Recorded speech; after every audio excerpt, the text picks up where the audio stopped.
students, in our previous lectures we have learnt about sand casting. We have seen how to make the sand mold and how to get the sand casting. Then we have learnt about casting defects, then we have learnt about melting and pouring practices. Then we have learnt about important cast metals and alloys. Now, today we will switch over to another important phase of metal casting, that is the die casting process. Now, what is this die casting? Why we should go for die casting? Let us see. First of all, what is the drawback of sand molding process? Why we should go leave sand molding and why we should switch over to die casting? In the case of the sand casting, a separate mold has to be made in each and every case. If we want to make a sand casting, initially we have to make the pattern, then we have to make the mold, then we pour the molten metal. Once we pour the molten metal, once the molten metal is solidified, we break that sand mold and the mold is no more permanent. If we want to make another casting, again we have to make another mold and we have to pour. Likewise, in each and every case we have to make a separate mold. So, this involves lot of labor and also it increases the cost of production and also productivity will be lesser. Now, to overcome these drawbacks, this die casting has been developed. So, in the case of the, now let us come to the speciality of the die casting process. Now, in the case of the die casting process, instead of a sand mold, a metallic mold is used in the place of sand mold, with which large number of castings are made, means this is a metallic mold, remember. So, this metallic mold we are not going to break after the solidification of the casting. Same mold will be used again and again for making several castings. So, this metallic mold is known as die. Now, here the mold material is metal or alloy. Now, we have seen that in the case of the die casting process, a metallic mold will be used and the same metallic mold will be used to make thousands and thousands of castings. Now, types of die casting process. What are the types? One is the gravity die casting process. This is also known as permanent molding process. Means here no doubt the metallic molds will be used, there will not be any sand molds, but molten metal will be poured into these metallic molds by virtue of gravity. So, that is why it is known as the gravity die casting, means we will not apply any external pressure. So, that is the gravity die casting. The second one is the pressure die casting. In the case of the gravity die casting, the molten metal enters into the metallic molds by virtue of gravity, whereas here in the case of the pressure die casting, the molten metal will be entering into the metallic molds because of the external pressure we apply. So, that is why these two are different. Again, the pressure die casting is two types. One is the cold chamber pressure die casting, second one is the hot chamber pressure die casting. In the case of the cold chamber pressure die casting, yes, there will be metallic molds will be there. Yes, we inject the molten metal into the metallic molds, but we need molten metal, we need to prepare the molten metal, for that we need a furnace. This furnace is separate from the machine, cold chamber die casting machine, it will be away from the machine. Whereas, in the case of the hot chamber pressure die casting machine, yes, again here there will be metallic molds and we apply external pressure to inject the molten metal inside the dies, but the furnace in which we make the molten metal is an integral part of the die casting machine. That way, hot chamber pressure die casting machine is different from cold chamber pressure die casting machine. Now, we will be seeing all these one by one. So, first we will see gravity die casting, or it is also known as the permanent molding process. Now, what is the history of the permanent molding process? The first permanent mold castings were made using stone molds sometime around 2000 BC. This was in practice even during BC, but that time metallic molds were not used, people used sand molds. between the sand molds they were pouring the molten metal by virtue of gravity. This process was used to cast tools out of copper those days. Now, the discovery of iron and the ability to forge the cast iron led to permanent molds made from iron, which were mostly used for to cast bronze.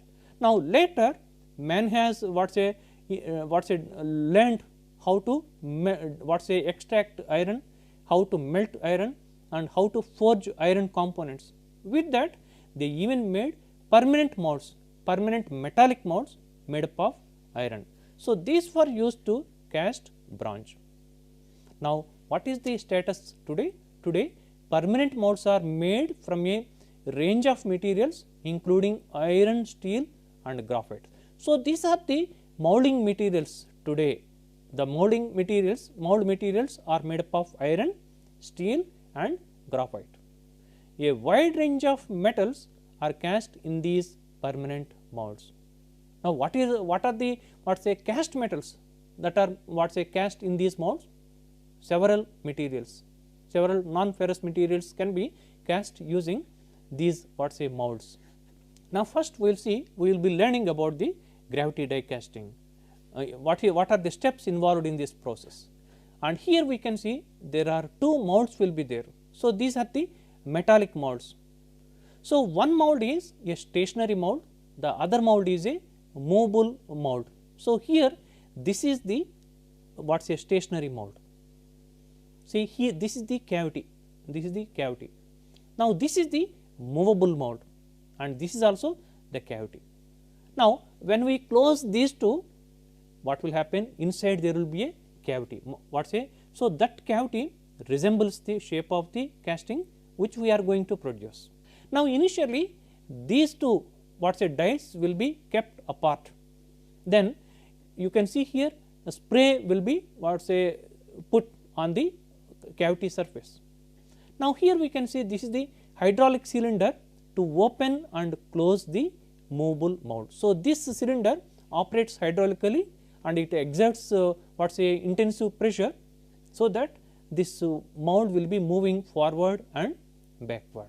So, initially the mold is preheated and coated. Next what will happen? These two molds will be closed. Then what happened? Say there is a cavity, this will be further closed. You can see here now it is about to close. So, this will be further closed. Then there will be a cavity is there. You can see this is the cavity. So, this is the shape of the casting which we want. Now, if we want a recess inside the casting, we can place a core. So, this is a core. So, cores if used are inserted and the mold is fully closed. Then the die will be fully closed. Again you see here pressure will be applied. So, that die, two dies will be closed fully. Then what will happen? Here you can see the dies are fully closed and there is no gap between the fixed mold and the movable mold. Here you can see there is no gap, right. Now, the molten metal is poured into the mold where it solidifies. So, this is the crucible in which there is molten metal. Now, the molten metal is being poured. Now, the molten metal enters into the cavity. Yes, it flows around the core, then it comes down. Then after some time the molten metal will be solidifying. And here we can see pouring of molten metal into the gravity cast molds. It is being poured. So, this is one die and this is one die. Now, this is the ejected casting, permanent mold, right. Here we can you can see aluminum pistons. So, these are made by permanent molding. And we can see here automotive engine blocks produced by gravity die casting. So, these are the engine blocks which are used in the automotives. So, these engine blocks are made by permanent molding process. Now, let us see the advantages of gravity die casting. Better mechanical properties. Why? The molten metal is being poured into the metallic molds. Then what will happen? The cooling rate will be faster. Once the cooling rate is faster, we get the mechanical properties. So, better mechanical properties are obtained in the gravity die casting. Next one, homogeneous grain structure and chemical composition can be obtained. Why? Because we exert pressure, and because of this pressure the molten metal will be trapped between the two dies. That is how we get the homogeneous grain structure and chemical composition. Next one, again low shrinkage and gas porosity. In the case of the conventional sand castings, what will happen? There is always a chance for the shrinkage cavities. Now here the shrinkage cavities cannot form, rarely they form. Why? Why there is no shrinkage cavity? Because we are exerting external pressure on the molten metal. See, if there is any shrinkage, that will be nullified. So that is the shrinkage cavity, and also even if there is a gas porosity, same thing can happen, because we are applying external pressure. This what say gas, tiny gases that are present inside the mold will be, inside the metal will be escaping. So low shrinkage and gas porosity. We get the final, next we get the good surface quality. Why? If we use the sand mold, what will happen? The what say mold surface will have a rough texture, because how this what say sand mold is made? It is made up of sand. So because of the sand grains present on the surface, the texture will be rough. Even finally, even this rough texture will be transferred to the casting. That is how the surface roughness of a sand casting will be very poor. But here we are not using a sand mold, we are using a metallic mold. Metallic mold, the inner surface what say will be having a very good fine surface finish. Then into such a mold, when we pour the molten metal, the casting will also have a very good surface quality. Next one, low dimensions tolerances. In the case of the sand casting, because there is a rough surface on the casting, so we need to machine. So we give the machining allowance. That is how there won't be any what say, there will be lesser dimensional tolerance. Whereas here in the case of the die casting, already the mold what say metallic mold is very smooth. So minimum machining will be done, sometimes no machining. Then what will happen? There will be closer dimensional tolerance. There will be very good dimensional accuracy. So these are the advantages of gravity die casting. Next one, we will see the limitations of gravity die casting. One is the costly mold. Making this mold is not that much easy, not that much cheap. If it is a sand mold, within 1 hour one can make, and what say the cost involved may not be very high. But here the material is costly. We use special alloys, so that way the material is costly and making is not that much easy. Sometimes the what say that alloy will be tough to machine. We need to use what say advanced machining process, in which case the machining would be expensive, machining would be difficult, and it will be laborious, and it will be time consuming. So that is how the cost of making the mold will be going up. So that is how we can conclude that it is a costly mold. Next one, only for components of simple shapes. Complex shapes cannot be obtained using gravity die casting or the permanent molding process. Next one, we have completed the gravity die casting. Next one, we will see the pressure die casting. Again, the pressure die casting is subclassified as cold chamber pressure die casting. Second one is the hot chamber pressure die casting. First, we will see the cold chamber pressure die casting. Pressure die casting is believed to have begun sometime during the middle of the 19th century. It is not very old. It is only what say 100 years old, about 100 years old. According to the records, Sturgis patented the first manually operated pressure die casting machine during 1849.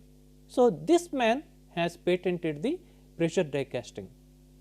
Various compositions of tin and lead were the first die casting alloys. Initially, pressure die casting was meant for casting tin and lead components. Their importance and use declined with the development of zinc alloys. Later, zinc alloys were developed, so slowly people started even making zinc castings using pressure die casting process. Next, finally, magnesium and copper alloys were used using they were cast using the pressure die casting process. Now, Pressure die casting again is subclassified into two types. One is the cold chamber pressure die casting and the second one is the hot chamber pressure die casting. In the case of the cold chamber pressure die casting, the furnace which is meant for melting metal is away from this machine.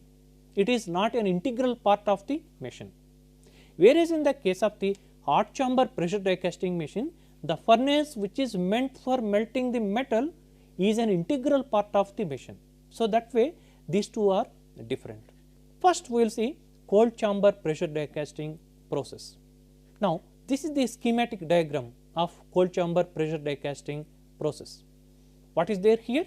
Here we can see this is again there will be metallic molds will be there. Die means metallic mold. So, here this is the fixed die and this is the movable die, and each die has a cavity. Both the fixed die and the movable dies, they have cavities engraved inside. So, when we close these dies together, inside there will be a cavity. Here we can see there is a cavity. So, this is the shape of the casting which we want. Now, these are the ejector pins and this is the cavity. Now, this is the short chamber, it is a cylindrical short chamber. Now, here we pour the molten metal and here we can see this is the ram.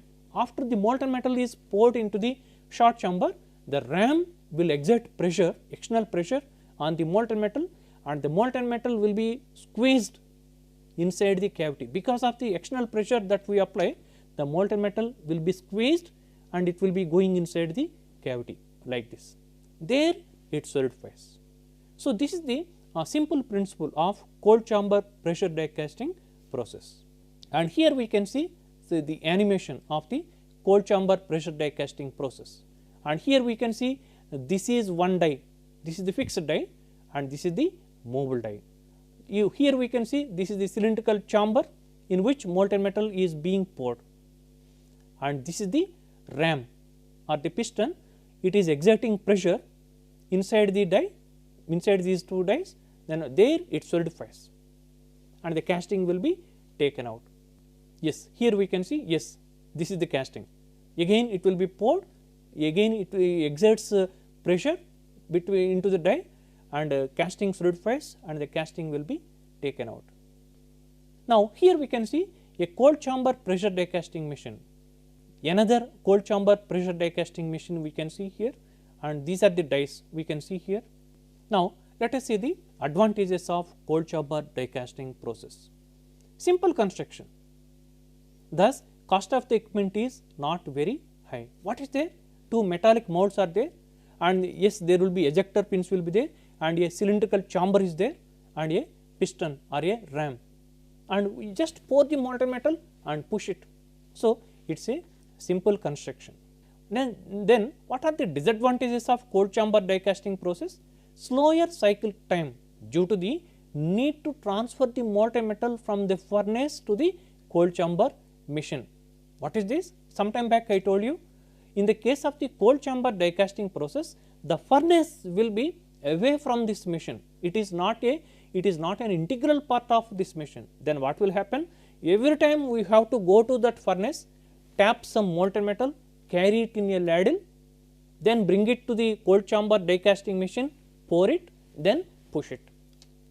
In this process, what is happening? There is a time delay. Every time we have to go to the furnace, carry some molten metal, then you pour. That is how it is the slower cyclic time due to the need to transfer the molten metal. Hence, the rate of production will be less naturally. So, that is the disadvantage of cold chamber die casting process. Now, let us see the alloys cast with cold chamber die casting process. A360, A380, A383, A384, A390, A413 and A518. So, these are the alloys which are cast using the cold chamber die casting process. Next one, what are the alloys among the zinc alloys? What are those alloys? Let us see. Among the zinc, ZA12, ZA27 are the zinc alloys which are cast using the cold chamber die casting process. Coming to the magnesium alloys, among the magnesium alloys, AZ91D, AM60A, S4, S41A. So, these are the magnesium alloys which are cast using cold chamber die casting process. Coming to the copper alloys, of course, coming to the copper alloys, most of the copper alloys can be cast using the cold chamber die casting process. Now, these are the applications of cold chamber die casting process. This process is used to make automotive components. You can see here, this is an automotive component. So, this is made up of cold chamber die casting process. Next one, it is used for making electrical motor frames and housings, and here we can see this is a electric motor housing. So, this is made by cold chamber die casting process. Next one, complex shapes and thin walls. Here we can see there are complex shapes and also thin walls. So, this component is also made by cold chamber die casting process. Next one, we will see hot chamber pressure die casting process. So, first of all, before going, again it has got two sub classifications. Before going to the sub classifications, we must be again I must remind you that hot chamber pressure die casting means the furnace for melting the molten metal is an integral part of that machine. Again it is sub classified as gooseneck air injection type, and the second one is submerged plunger type. So, first we will see the gooseneck air injection type hot chamber pressure die casting machine. Now, here again as usual, what is a hot chamber pressure die casting process? The furnace meant for melting the metal is an integral part of the machine.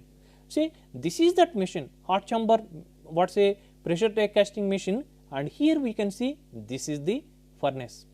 So, you can see here here is the molten metal, and initially the metallic blocks will be kept inside this furnace in this metal pot. Then here there is a fire box. Using this fire box, there will be coke or oil, it will be burnt, and because of that the molten blocks will be melted and there will be molten metal will be there.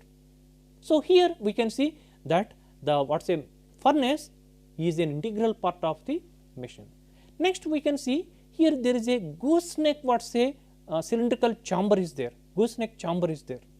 Now, the molten metal will be entering into this cylindrical cylinder from this pot, it enters. Then what will happen?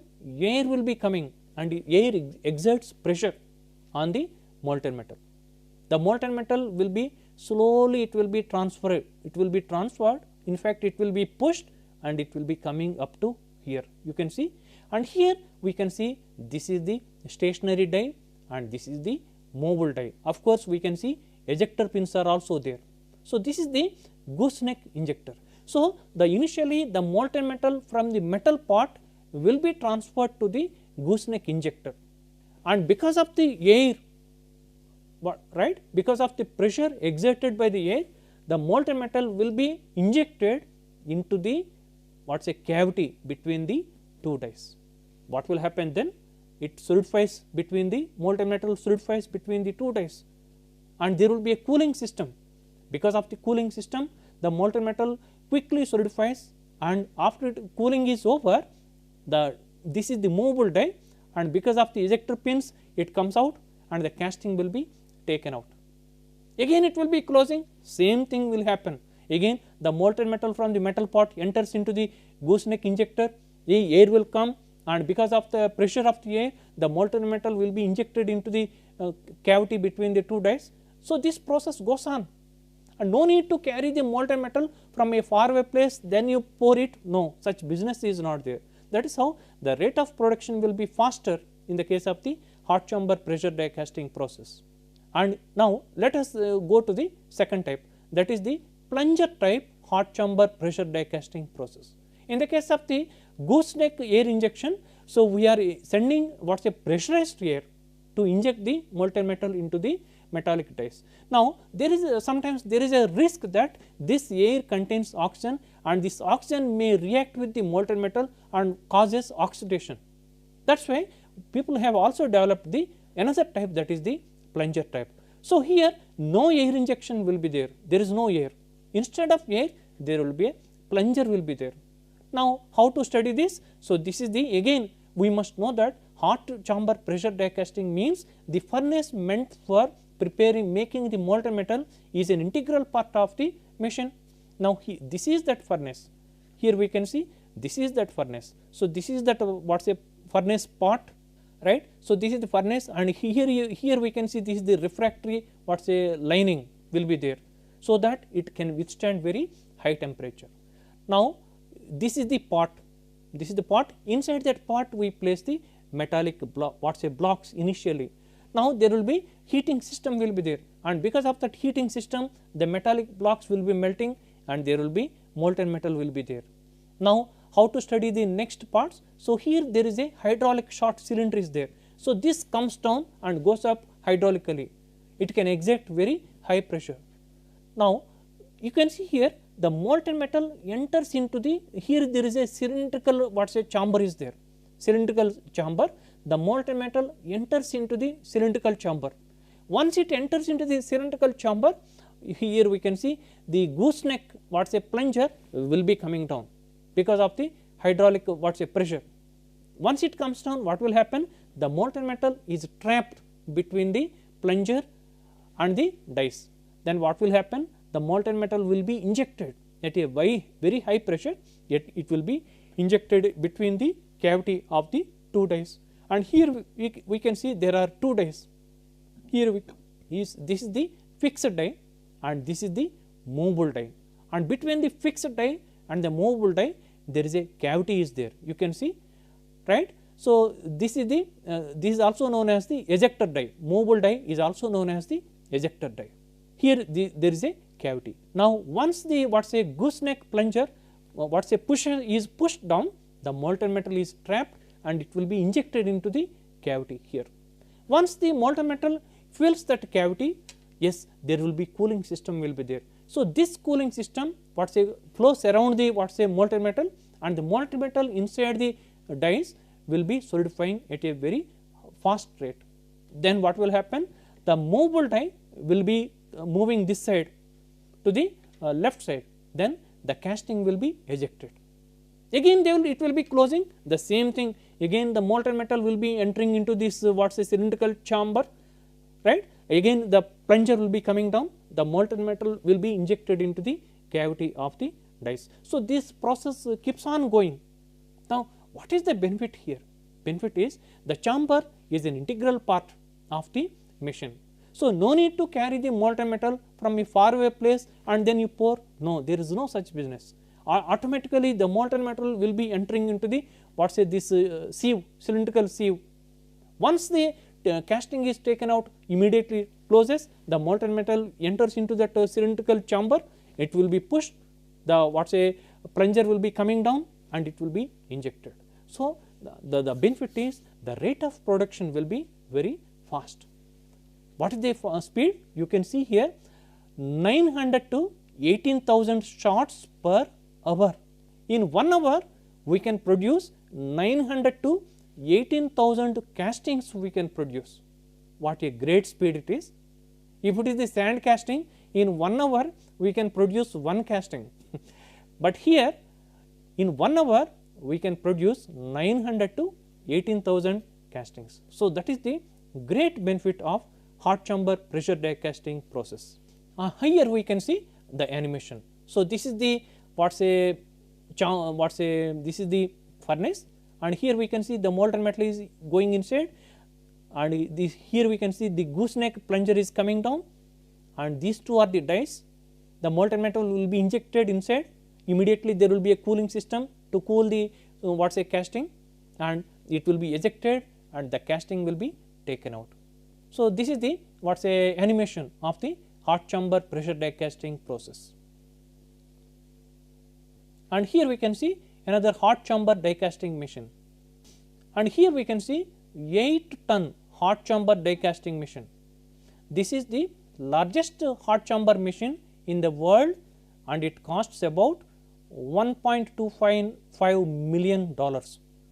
You can see the height, its height is double than the height of an average man. You can see here, maybe it must be the height must be 12 feet, and this is the length. So, this is the world's largest hot chamber die casting machine.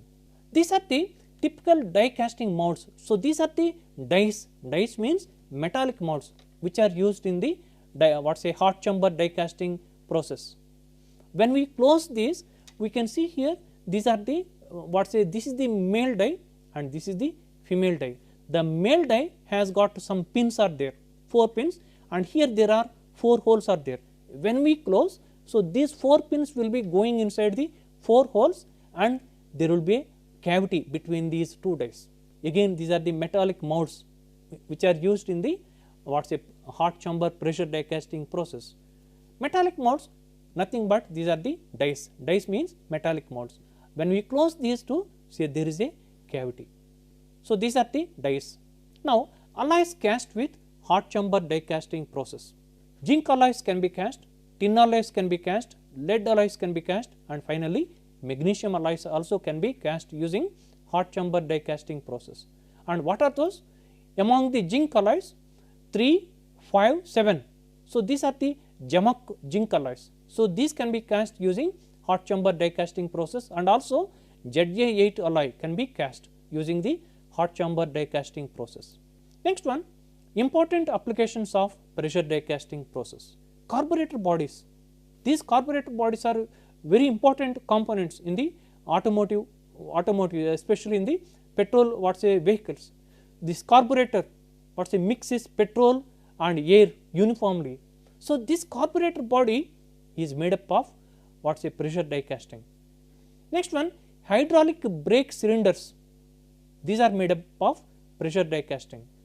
Connecting rods and automotive pistons, oil pump bodies, aircraft components, sports goods, household utensils, plumbing goods, all these in fact these are some examples. In fact, many more components can be made using pressure die casting.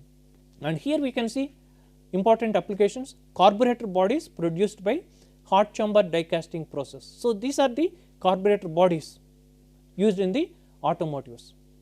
This is another component, thin component produced by hot chamber die casting process. So, again this is a cast product of hot chamber die casting process. Next one, automotive components produced by hot chamber die casting process. Here we can see these are the automotive components. These are produced by hot chamber die casting process. Next one, this is another component produced by hot chamber die casting process. Next one, we can see here this is the trimmed brake drum. So, this is made by pressure die casting process. This is the male die of a center gated brake drum. This is the male die.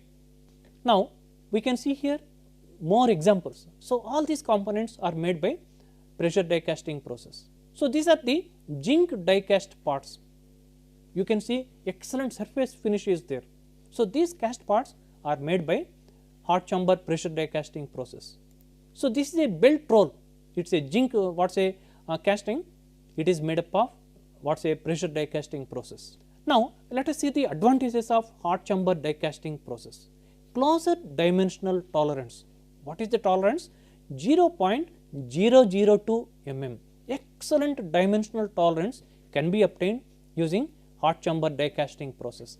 Excellent surface finish on the castings. You can see here 1 to 2.5 microns. Very good surface finish can be obtained. Very thin sections as thin as 0.75 mm can be easily obtained using hot chamber die casting process. Next one, components of different sizes as small as 30 grams and as big as 7 kgs also can be successfully cast. Useful for mass production. Mass means same components produced one after another continuously, that is the mass production. One set of die can produce about 10,000 castings. If we make one set of metallic molds, so this set of metallic molds will serve us for producing 10,000 castings. So, this is the greatest advantage of hot chamber die casting process. Next one, cycle of operation requires less time, very less time is consumed in a cycle. Faster rate of production. shrinkage and gas porosities can be avoided. Why? Because we are exerting pressure. So, because of that pressure, if there is any shrinkage, it will be nullified. If there is any gas porosity, it will be nullified. Next one, semi skilled workers can do the job. Why? Because in the case of the sand casting process, the pattern has to be withdrawn. If it is not done by a skilled person, the mold will break and so many things. But here there is no such thing. Even a semi skilled worker can do the job.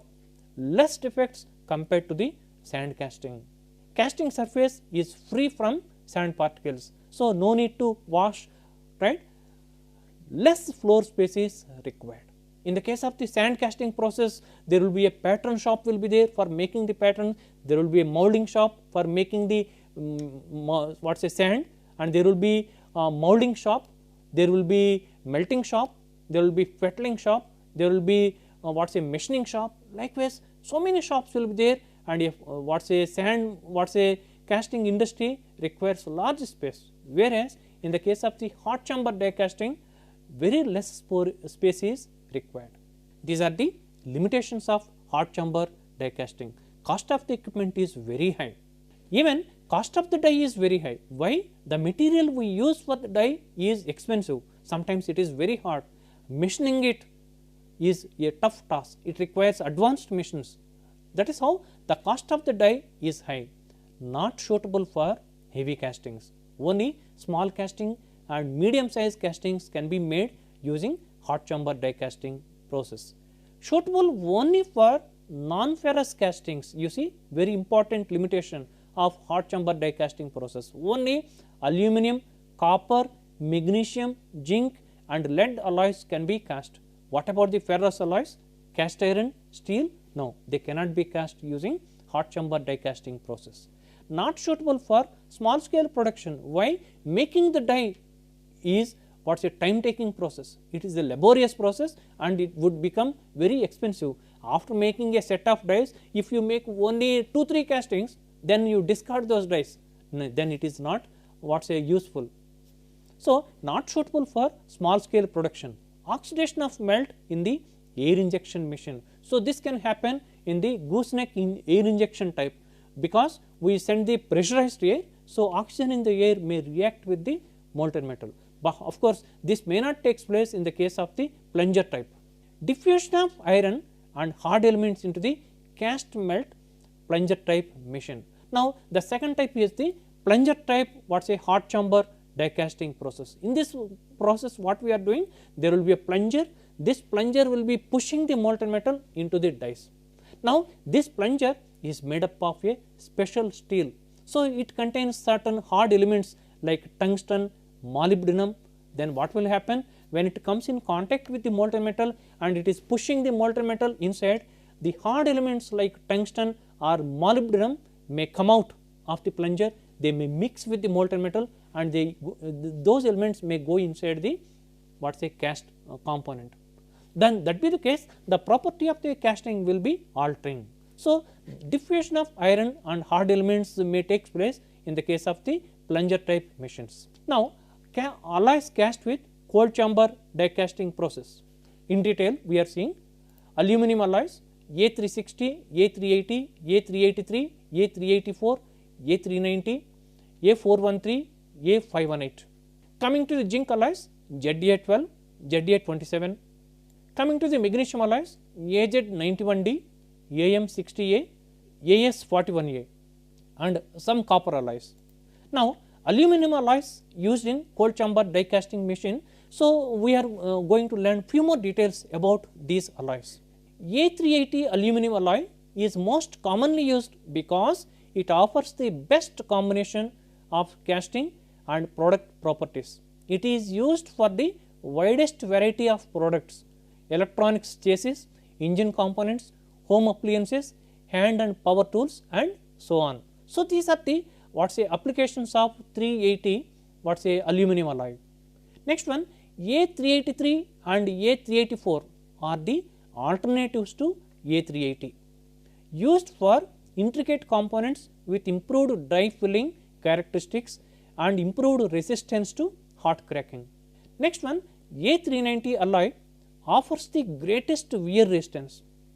It has a very high silicon constituent used for making engine blocks. Once there is a silicon component, once there is a high silicon proportion is there, what happens? It enhances the fluidity and also it induces the wear resistance to the cast product. Next one, A360 alloy offers improved corrosion resistance and superior strength at elevated temperatures compared to A380 alloy. Both copper and zinc are reduced in this alloy compared to A380 alloy. Next one, A413 alloy offers excellent pressure tightness. Its silicon constituent is near the eutectic composition. It has excellent fluidity and useful for intricate details. Here the silicon constituent is at the eutectic composition, means what? Eutectic composition has the lowest melting point. So, because of the lowest melting point, right, it offers higher fluidity. Next one, A518 alloy has very good corrosion resistance and ductility. It is used in marine and aircraft hardware and also in escalators. Next one, we will see details of zinc alloys used in hot chamber die casting. ZA alloys, ZA12 with 11% aluminum and 1% copper typically has properties between ZA8 and ZA27. ZA27 with 27% aluminum and 2.2% copper has the highest melting point and highest strength and lowest density of these three alloys. Next one, both ZA12 and ZA27 are used for cold chamber die cast because of their elevated melting points and aluminum contents. Next one, details of magnesium alloys used in the die casting. AZ91D is the most useful alloy among the magnesium group. It is found in several automotive components as well as handheld and laptop computers. AM60A is an alloy with aluminum and magnesium. It has good ductility and toughness, ability to absorb energy before failing. It is used in automotive wheels and steering wheels and archery equipment. S41A is the alloy with aluminum and silicon. It has creep strength at elevated temperatures. These properties made it a choice for air cooled automotive crankcases. Next one, alloys cast with hot chamber die casting process. In detail we are going to see among the zinc alloys 3, 5, 7 Zamak alloys and ZA8 alloys. Zamak alloys, this 3 zinc Zamak alloy is the workhorse alloy of this group, means it is widely used.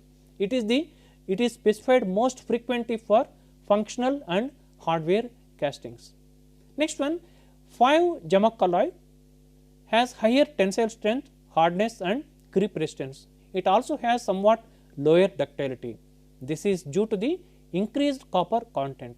A common application is automotive locks. Next one, 7 Zamak alloy is a high purity form of 3 Zamak alloy. It has slightly lower hardness and higher ductility. It has higher fluidity than either 3 or 5 Zamak alloys and could be a better choice for thinner walls and finer details. Next one, ZA alloys. ZA8 with 8.4% aluminum and 1% copper has the lowest melting point and highest density of the 3 alloys. It has the highest strength and highest creep strength of any zinc alloys. Next one, we will see the alloy selection chart, means which cast alloy to choose for a particular purpose, right. So, these are all the our requirements. Sometimes cast volume or sometimes small castings or medium to large castings, lightweight, high strength to low density, high tensile yield strength, sometimes surface finish may be an important criteria, or machinability or process cost. So, these are our criteria, selection criteria, and these are the 4 types of the alloys. These are the aluminum alloys, magnesium alloys, zinc alloys, Zamak alloys, and these are the zinc alloys. If it is the cast volume is important, means we are bothered about the what say volume, more volume is to be produced, then that be the case aluminum alloys are to be chosen for our what say die casting purpose. Now, small castings, but with what say close dimensional accuracy and what say surface finish, that be the case we can go for the zinc alloys. Medium to large castings, then we can use aluminum and ZA alloys.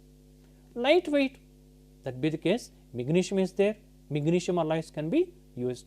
High strength to low density is our requirement, that be the case again magnesium can be used.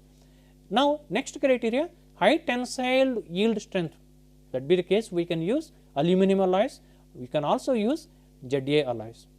Next one, surface finish should be good, that is our requirement, that be the case we can go for magnesium alloys, ZA alloys. Next, machinability should be good, that be the case we can use magnesium alloys. Next one, process cost, that be the case we can go for the zinc alloys. Next one, die casting characteristics of alloys. Now, here we can see these are the what say characteristics: resistant to hot cracking, die filling capacity, anti soldering to the die, corrosion resistance, machining ease, electroplating ease, strength at elevated temperature. And these are the different alloys: A360, A360.0, A360, 360.0, this is 360 right, 380, 380.0, A380, A380.0, 383, 383.0, 384, 384.0, 390, B390.0. Now, 1 means most desirable for that characteristic, 5 means least desirable. We can see here for resistant to hot cracking, we can see yes 360 and 360.0 is least desirable. Similarly, 360 A360, A360.0 is also least desirable. A380, 380.0 we can see it is close to least desirable. Same is the case with the A380 and A380.0. 383 and 383.0 again is least desirable. What is good? 390 or B390.0 is close to most desirable. Next one, die filling capacity. When this is the characteristic, now what say A360 and 360.0 is in the middle. Again A360 and A360.0 is also in the middle, right. A380 and A380 alloys are close to most desirable, whereas 383, 384 alloys are most desirable. These are most desirable. Next one, 390, B390 is also most desirable. Next, anti-soldering to the die, that be the case, say these two alloys 360 alloys, 360 and A360 alloys are close to most desirable, whereas 380 and 380 alloys are most desirable. Next one, 383, 384 and 390, these alloys are close to most desirable.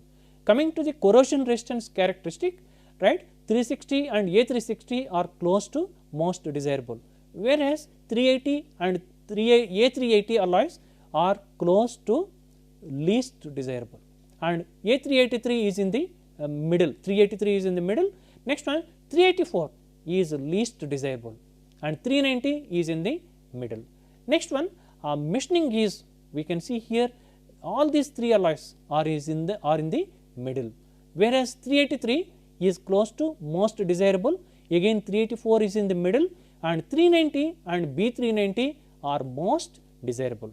Electroplating is coming to that, these two alloys 360 and A360 are close to most desirable, and these three 380, A380 and 383 are most desirable alloys, whereas 384 is close to most desirable and 390 is in the middle. Coming to the strength at elevated temperature, 360 and A360 are most desirable, whereas 380 and 380 are in the middle.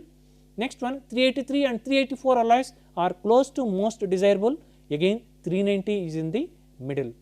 Next one, coming to the few more alloys are there, 13, 413, A13, A413.0, 43, C443.0, 218 and 580.0. Coming to this, resistant to hot cracking, this alloy is most desirable, whereas 218 and 518 is least desirable. Die filling capacity, these two alloys are most desirable. This is close to least desirable and this is most least desirable. Anti-shorting to the die, these two alloys are most desirable and this one is least desirable. Corrosion resistance, these three are close to most desirable and this is most desirable. Next one, machining is, these two are close to least desirable. This is least desirable and this is most desirable. Coming to the electroplating is, these two are in the middle, this is close to most desirable and this is least desirable. Coming to the strength at elevated temperatures, these two alloys are in the middle, this alloy is least desirable and this alloy, that is the 218 or 518.0, these two alloys are close to least desirable alloys. Friends, in this lecture we have seen the important classification of the die casting process. We have seen that die casting process means we use the dies. Dies means they are the metallic molds. So, these metallic molds will be used for making thousands and thousands of casting. We have seen that broadly they can be classified into two types. One is the pressure die casting process and the second one is the one is the gravity die casting and the second one is the pressure die casting process. The gravity die casting is also known as the permanent molding process. Coming to the pressure die casting process, there are two types. One is the cold chamber pressure die casting process and the second one is the hot chamber pressure die casting process. So, in the next lecture we will continue this die casting process. Until then, thank you and goodbye.